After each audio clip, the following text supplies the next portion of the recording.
Сәлем достар, бүгін мен сіздермен өте тез және жеңіл дайындалатын екі ғана ингредиентпен жасалатын салаттың рецептісін бөлісейін деп отырмын. Менің каналыма тіркеліп, лайк басып, комментарий жазып кетіңіздер.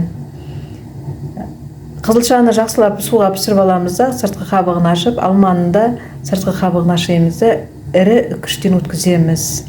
Сонымен қатар жаңғақты қосуға болады, бірақ ол әркімнің өзінің қалауы бойынша. Бұл салат өте жеңіл жасалады, және де кез келген уақытта дастарханға қоюға болады. Витаминге бай салат. Қазір жасаймыз. Осылай үкіштен ірі бөлімнен өткізіп аламыз.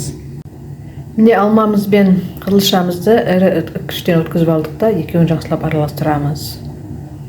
Ас болсын, менің каналыма тіркелуді ұмытпаңыз.